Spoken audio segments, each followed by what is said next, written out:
Bom, outro aqui que todo mundo já sabe a respeito do Zé Ivaldo chegando no Atlético Paranaense. O mais engraçado é que ele já chegou, né, no Cruzeiro ainda no mês de outubro. O contrato dele com o Atlético é até o final de dezembro, mas os times chegaram em um acordo, que é raro, né? Por conta daquele episódio do Vitor Roque, as partes estão em uma relação bem ruim e foi um dos motivos que ele não chegou antes. Primeiramente porque ele estava sendo titular na reta final da Libertadores com o Atlético Paranaense e logo depois, né, essa treta aí do Vitor Roque crescendo ainda mais, o Atlético Paranaense não quis liberar ele de forma alguma e quando soube que ele já tinha assinado esse pré-contrato, mesmo o Atlético Paranaense oferecendo uma renovação para ele, um aumento possivelmente maior do que ele ganharia no Cruzeiro, ele ficou até afastado, treinando na equipe reserva e tudo mais. Enfim, então o Zé Ivaldo chegou no Cruzeiro antecipadamente em outubro e até mesmo fez parte da relação para alguns jogos, né? Obviamente não na lista oficial, nem no banco, mas indo para o estádio, enfim, acompanhando no dia a dia e até em algumas viagens de jogos fora de casa, justamente por conhecer boa parte do grupo, né, que estava no ano passado também na Série B. E o Zé Ivaldo jogou muito bem pelo Cruzeiro, né? 33 partidas, 1 gol e 3 assistências, números parecidos nesse ano pelo Atlético Paranaense, que ele somou 38 jogos, 35 jogos e 2 gols. Ele só não jogou mais porque o Atlético gostaria de que ele renovasse logo, para não ter risco de perdê-lo de graça, e foi o que aconteceu, né? Se ele tivesse renovado, eu tenho certeza, ele já teria passado de 60 partidas, como foi, por exemplo, em 2021, no Atlético Paranaense, que ele ganhou a Sul-Americana jogando como titular, 50 jogos e 3 gols, e logo depois ele chega de graça com um empréstimo na Série B. Achei um empréstimo muito bom também, tá? Ano passado, até me surpreendeu essa vinda dele na Série B, né? Que foi importantíssimo. Não sei se seria a minha dupla de sonhos, o Zé Ivaldo e o Luciano Castan, mas eu acho que já melhora em relação ao que foi, né, nesse ano, não encontrando um companheiro, porque o Castan só chegou depois do estadual e começa com o Oliveira, depois muda para o Neres. Enfim, nenhum dos dois conseguiu ali fazer a torcida brilhar os olhos, né, o futebol desses zagueiros pelo lado direito. Quem sabe no início do ano, começando com os dois, o Castan e o Zé Ivaldo, eu acho ok, não acho uma zaga horrível não, mas não ficaria surpreso se o Cruzeiro buscasse mais um zagueiro para esse setor, até porque nesse ano o Cruzeiro tentou o Bruno Valdez, tentou o Tinga, tentou vários nomes, né, e que acabou não dando certo. E para terminar aqui com vocês, quero falar sobre o Fernando, né, atacante comprado então pelo Cruzeiro, jogador então que foi comprado junto à Água Santa por R$600 mil, um valor aí confirmado então, 18 anos de idade, pelo time sub-20 do Cruzeiro, vinha jogando muito bem e agora já faz parte do time profissional, né, foi relacionado para o último jogo contra o Goiás, mas mesmo assim jogou muito pouco, só no compromisso contra o Flamengo, jogando 14 minutos. Pelo Cruzeiro na base foi muito bem, 26 gols marcados em 42 jogos. Ele chegou na reta final do ano passado, em julho do ano passado, no time sub-17, 3 gols em 11 jogos. Aí logo depois ele sobe para o time sub-20, mesmo com 17 anos, e fixa, né, nesse ano como grande artilheiro do clube, campeão da Copa do Brasil, sub-20 e campeão do Campeonato Mineiro sub-20 também. Achei uma ótima contratação, uma ótima compra. Espero que realmente, né, no Campeonato Estadual ano que vem, com o Cruzeiro ter uma tabela mais fácil, na minha opinião, do que até os seus rivais, o América, o Atlético. O Cruzeiro tem um grupo com Ipatinga, Itabirito e a Tombense, que está na Série C, que diferentemente dos últimos anos na Série B, tinha um time muito melhor, na minha opinião. Não sei como que vai ficar pro ano que vem, mas eu acho que é um grupo que dá para você testar, independente se tivesse, tá? Se tivesse Atlético, a Tombense, por exemplo, um outro rival ali no grupo, eu acho que ainda o Campeonato Estadual é para você fazer testes. Eu queria muito ver, né? Pra terminar aqui, né, essa primeira parte do goleiro Tadeu do Goiás, onde o portal aqui, ó, o Zoeira Cruzeirense falou o seguinte, ó, já pode trazer esse homem para o ano que vem. No caso aí falando, né, muito bem do Tadeu, goleiro do Goiás, e os comentários também a maioria concordando, né, que ele fez algumas defesas incríveis no final do jogo, acho que pelo menos umas duas ali, né, uma bola rasteira, uma ali na cara a cara, né, de cobrança de escanteio e outra no ângulo, que ele pega muito bem. Até me lembrou alguns lances do Fábio, né, nessa bola que ele pega assim no canto, acho que foi o Bruno Rodrigues que chutou, enfim, mas realmente ótimas defesas. Ele tem 31 anos de idade e é um ótimo goleiro, tá, acho o Tadeu sensacional. É óbvio que também ele não é um cara que não erra nunca, tá? Até a torcida do Goiás, acho que algumas rodadas atrás, estava pegando no pé dele, que é óbvio que o Goiás não tem o melhor sistema defensivo do mundo, né? Inclusive gerou muitas oportunidades de gols pro Cruzeiro. O ataque do Cruzeiro deu para ver ontem, né? O tanto que não é bom assim. Mas o Tadeu eu achei ele excelente mesmo. Nesse ano, 62 jogos, foi o ano que ele mais jogou na carreira. Está indo então para o seu... hoje, essa temporada é o seu 5º ano consecutivo jogando como titular. Jogou 2019, 20, 21, 22, 23 e tem contrato até o final de 2025, pelo que eu vi aqui, deve seguir pelo Goiás, tá? Eu acho muito difícil ele sair do clube, mesmo com um clube igual. Ele chega em 2019 na Série A, fica na Série A, joga 2020 também, 2021 cai para a Série B, ele joga a Série B, e aí o Goiás então sobe para a Série A 2022, ficou na primeira divisão, e agora em 2023 quase rebaixado, né? Não deve escapar e deve ficar para a Série B também. A não ser que apareça uma ótima proposta para o goleiro, que já foi especulado no São Paulo, no Grêmio, mas não sairia de graça, tá? O Goiás até mesmo falava em valores próximos de 10 a 13 milhões de reais para liberar o jogador. E aquela coisa, o Rafael Cabral tem contrato muito longo ainda com o Cruzeiro, até o final de 2025. Eu acho que até o Rafael Cabral melhorou bastante, viu, nesses últimos jogos. Não é porque só o Cruzeiro tá ganhando, não, né? É óbvio que ele deu alguns erros, igual contra o Fortaleza, ele errou ali, que poderia ter saído o gol do Fortaleza, tá? Mas eu acho que ele pegou bem nesse último jogo contra o Vasco, contra o Goiás também foi bem, contra o Fortaleza pegou algumas bolas. Até nos jogos que perdeu, igual contra o Internacional, foi umas 2, 3 boas defesas, contra o São Paulo, Curitiba também. Não acho que seja um goleiro ruim, não, o Rafael Cabral. Eu acho muito mais essa questão de fase.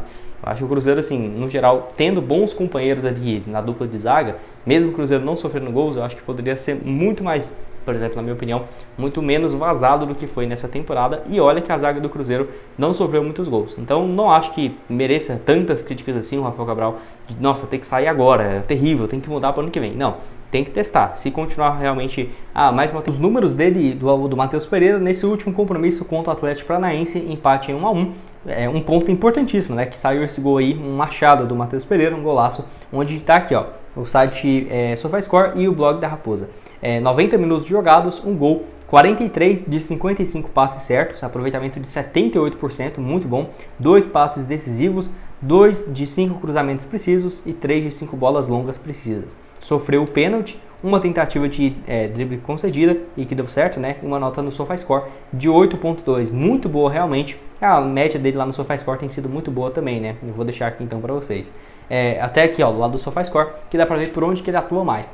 Vendo que dá para ver esse mapa aqui, né? Você tem uma ideia que ele tem jogado mais pelo lado direito e, obviamente, vendo jogos que ele jogou melhor. Contra o Atlético Paranaense foi muito bem, contra o Goiás muito bem também. Nesse duelo aqui contra o Curitiba, não sei se foi tão bem assim, foi até mal na minha opinião. Contra o Vasco, 6.9, mas ele teve alguns passes importantes.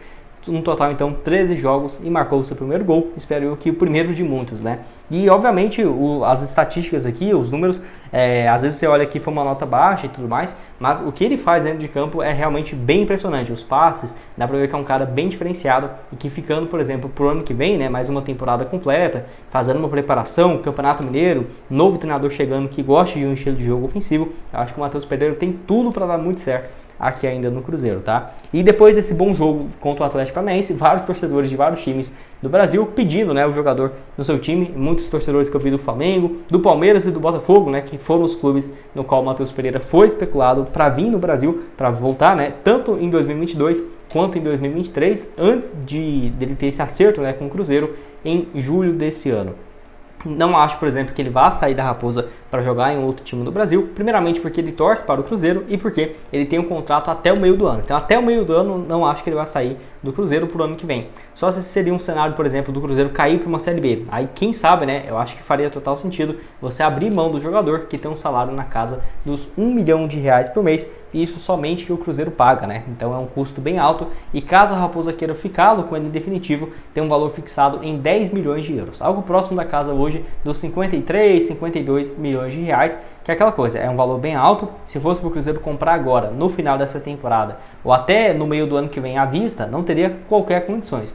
Porém, nesse empréstimo estabelecido entre Cruzeiro e o Al Hilal, já ficou definido então o valor de compra e o modo do pagamento, né, para o Cruzeiro caso ele queira ficar em definitivo com o Matheus Pereira, que seria um parcelamento ao longo dos anos e não custaria tão caro assim, né, para o Cruzeiro de tirar esse dinheiro do dia para a noite. Então, o Cruzeiro ficando na Série A, espero eu, e o Matheus Pereira rendendo bem no início do ano, os primeiros 6, 7 meses até terminar o seu contrato de empréstimo, a tendência é que o Cruzeiro realmente o compre, tá? Porque ficando 2 anos seguidos na Série A e ano que vem já estando em mês de junho, julho, quando termina o seu empréstimo, já dá para saber o que o Cruzeiro vai estar fazendo da sua vida, né? Você vai estar em 15º lugar de novo, você vai estar em 8º, 7º, 9º, enfim, alguma posição mais acima. O Cruzeiro já vai ter uma garantia um pouco mais tranquila na parte financeira para poder fazer esse investimento, que eu acho que seria bem interessante e que faria total. Bom, então eu vou deixar aqui, né, no caso essa matéria do Globo Esporte, falando sobre a dívida do Marcelo Moreno com o Cruzeiro, do Cruzeiro com o Marcelo Moreno, né, melhor dizendo, que ele cobra um reajuste então para algo na casa de 35 milhões e 200 mil reais por conta da inflação no período e tudo mais, corrigindo esse valor, seria o equivalente a isso. Seria inclusive uma pendência maior do que quando o Pedro Lourenço entrou, né, na SAF junto ao Cruzeiro, que era uma dívida na casa dos 30 milhões de reais. Que, enfim, no caso ele solicitou, né, que esse valor tivesse esse reajuste, que inicialmente os empréstimos foram na casa de 24 milhões, quase 25 milhões de reais, e teria essa correção agora pela inflação, né, de 25 milhões de reais, no caso depois de 36 meses, né? Então a questão é que o Cruzeiro, inclusive, quando pegou esse empréstimo, teria esse prazo de até 3 anos para fazer o pagamento, que não foi o que aconteceu. E o que surpreende disso tudo, né, é que só depois que o Marcelo Moreno saiu, basicamente quando chegou a SAF ali, ó, que ficamos sabendo que ele tinha emprestado esse valor todo para o Cruzeiro, porque ninguém tinha noção de que ele tinha emprestado esse montante gigante, né? Pô, pode ser assim que, beleza, se fosse um jogador, sei lá, nível internacional, beleza, 24 milhões de reais, não vai fazer muitas costas, mas é inacreditável, né? O Marcelo Moreno, para ter emprestado isso aqui, ó, eu sinceramente acho que não deve ser nem 10% do que ele tem, tá? Porque se ele tivesse 100 milhões de reais, ele ia abrir mão de 25% pro Cruzeiro, cara, eu sinceramente não sei, mas de qualquer forma já é um montante gigantesco, cara, inacreditável o que o Marcelo Moreno fez, e por conta disso tem uma identificação gigante, né, com a torcida do Cruzeiro. Ele anunciou sua aposentadoria da seleção boliviana na última semana. Até fiz um post lá no Cruzeiro News, lá no Instagram, no Twitter também. No Instagram tá quase com 15 mil curtidas, né? Só essa publicação, mostrando também o tanto que a torcida apoia o Marcelo Moreno, tem uma identificação bem forte com o atacante boliviano. Ele tem 36 anos de idade.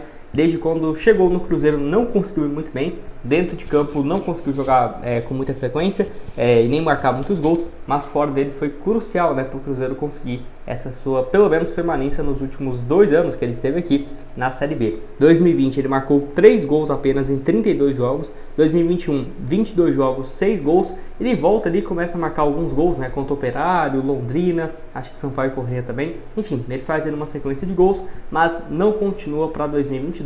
Aí ele passa pelo Cerro Porteño, por lá marcou 7 gols em 44 jogos e atualmente no Independente Del Valle soma 23 partidas e 4 gols marcados. Então, não anunciou ainda quando vai se aposentar, mas quem sabe não poderia ser uma possibilidade. Que é justamente sobre isso que eu quero falar agora, que o próprio Pedro Lourenço comentou um pouco sobre essa possibilidade de venda de mais um percentual do Cruzeiro, e aí, na minha opinião, quem sabe não poderia ser viável. Bom, onde o próprio, no caso o Pedro Lourenço, deu uma entrevista antes do jogo contra o Bahia no Mineirão, no caso a Rádio Tatiaia, falando que em 2024 o Ronaldo pretendia investir muito mais, tá? Em relação à contratação de jogadores, reforços. Então o Ronaldo tinha em mente algumas contratações em peso, né, para o Cruzeiro, e que poderia ter uma possibilidade de um percentual ser negociado, né, com outros investidores, até porque ele ainda tem 70% das ações da SAF, 20% para o Pedro Lourenço e 10% da associação. Ele poderia vender um percentual, por exemplo, de até 19%, porque ali ficaria com 51%, né, e seria o acionista majoritário, independentemente das outras partes, e tendo ele 51%, poderia vender, por exemplo, 19% com um valor considerável, com certeza mais do que os 100 milhões de reais para o Pedro Lourenço por 20% das ações. Quem sabe ali 140, 150 milhões de reais, algo próximo a isso, e esse dinheiro seria justamente dedicado para investir no futebol. Até porque os 70 milhões de reais que o Pedro Lourenço fez, né, de aportes no Cruzeiro vai ser justamente para melhorias no CT, que já teve na Toca da Raposa 2,